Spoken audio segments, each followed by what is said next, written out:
How's it going? And welcome to the first episode of VHS Reviews. We're going to be talking about VFW.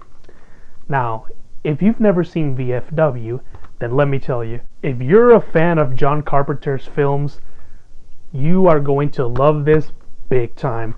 Because the best way to describe this film is a love letter to John Carpenter's whole filmography. Well, minus his bad ones, obviously.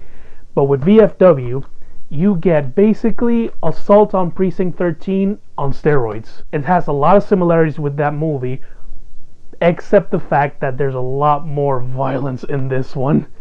Like a shitload more. And I feel like it's not only a love letter towards Carpenter, but also a love letter on exploitation films and 80s movies as a whole. Like the whole 80s splatter era where everything was just extremely violent and over the top. And this movie basically is an amalgamation of everything you've come to expect from 80s splatter films. The plot of this film is essentially you have all of these men who are hanging around at a bar, a veterans bar, and while they were drinking out and partying, unfortunately a teenage girl stole some money and drugs from a bunch of drug dealers and came into their bar. And since they decided to protect her, because, you know, what would you do if a teenage girl is being attacked by a dude? You're obviously going to defend her. And that unfortunately made him guilty by association from the drug dealers. You can piece together what happens from there. They obviously have to kill every single member of the gang, including the leader. You have to watch this film.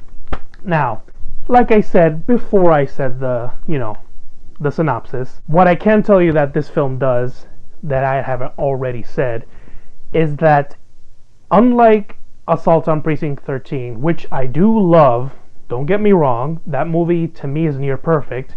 The only problems that I have is with some of the acting and some of the editing and dubbing.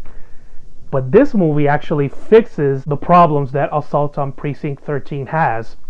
Now, I don't think this movie set out to do that, but it still did. Because literally every single member of the cast does a superb job with their acting. And this movie's cinematography, its editing, its dubbing, it's all so chef kiss. I had to chef kiss it.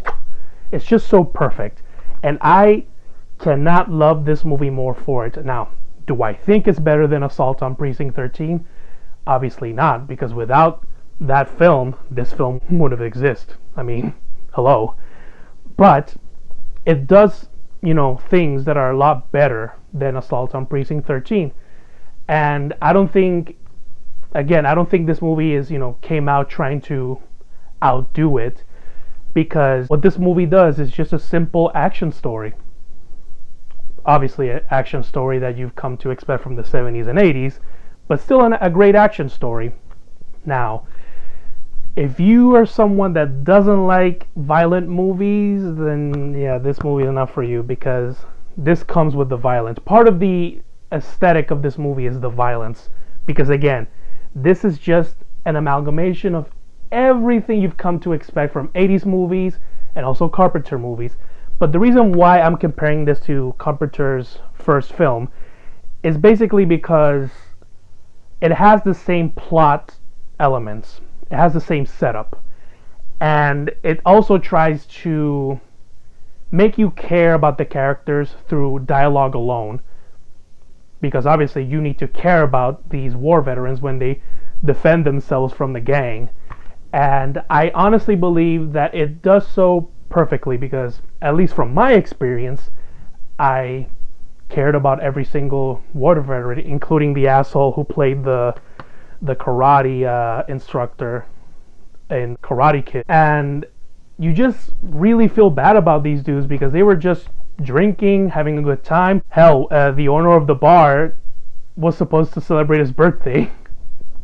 All of this happened on the day of his birthday. So you can imagine how kind of fucked up that is.